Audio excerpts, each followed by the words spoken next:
Hello everyone, welcome to my YouTube channel. तो इस question में बोल रहा है कि वॉल्यूम यानी कि आयतन जो है सर्कुलर ऑफ सिलेंडर का 4851 सेंटीमीटर दे रखा है और कर्व्ड सरफेस एरिया यानी कि वक्र पृष्ठीय क्षेत्रफल दे रखा हुआ है 462 सेंटीमीटर। यदि वो रोटेट करके बनाया जाए सिलेंडर, जब वो लेंथ ऑफ साइड के साथ बनाते हैं 360 डिग्री करके, तो पेरीमीटर ऑफ रेक्टेंगल यानी कि आयत का परिमाप बताना है। सबसे पहले अगर हम लोग यहाँ पे देखें तो कर्ड सरफेस एरिया कितना दे रखा हुआ है 462। तो कर्ड सरफेस एरिया सिलेंडर क्या होता है 2πRH होता है, जिसका वैल्यू 462 है इंटू 22 डिवाइडेड बाई 7 में, और रेडियस इंटू हाइट ये दे रखा हुआ है 462। ठीक है। और एक और हम लोग का एक कंडीशन होता है, जब वॉल्यूम और कर्ड सरफेस एरिया को अगर हम लोग क्या करते हैं डिवाइड करते हैं दोनों को फॉर्मूला निकाल के, तो उसका एक रिलेशन निकल के आता है जो कि होता है कि volume of cylinder is equal to half of curved surface area into radius. ठीक है।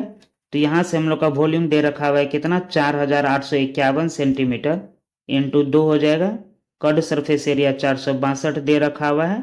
तो यहाँ से रेडियस अगर हम लोग निकालेंगे तो कितना हो जाएगा, यहाँ 2 से काट लेते हैं तो ये कितना हुआ 231, और 231 से इसको काटेंगे तो 231 दूनी 462 और इधर बचेगा 23। तो यानी कि 231 बचा तो क्या हो गया R इज इक्वल टू कितना हो जाएगा 21 सेंटीमीटर इस वाले फॉर्मूला में। ठीक है। तो यहाँ पे क्या है 2 into 22 divided by 7 into radius हम लोग का कितना निकला 21 इंटू हाइट। यहाँ से हाइट का वैल्यू हम लोग का कितना निकल के आ जाएगा, तो 22 से अगर हम लोग ये काटे तो 22 दूनी 44, 2 22 एकम 22 और 21 से 21 ये कट गया। तो इस प्रकार से यहाँ से अगर हम लोग निकालेंगे तो हाइट इज इक्वल टू कितना हो जाएगा 7 डिवाइडेड बाय में 2।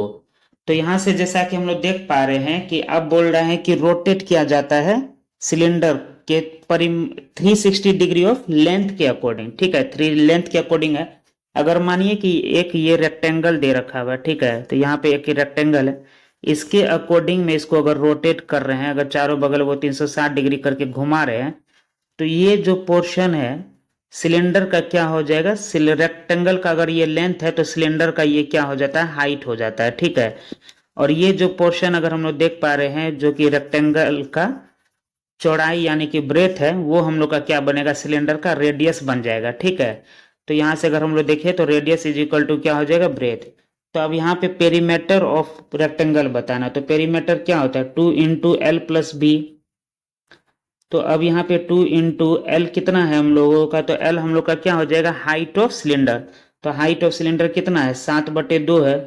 और उसके बाद में ब्रेथ कितना है, ब्रेथ हम लोग का रेडियस है। तो रेडियस कितना निकाले थे हम लोग 21 सेंटीमीटर निकाले थे। तो यहाँ से कितना हो जाएगा हम लोग का 21 दूनी 42, 42 7 49। तो यानी कि 2 इंटू 49 डिवाइडेड बाय में 2 आ जाएगा, 2 से 2 कट गया। तो इस प्रकार से इस क्वेश्चन का आंसर 49 आ जाएगा।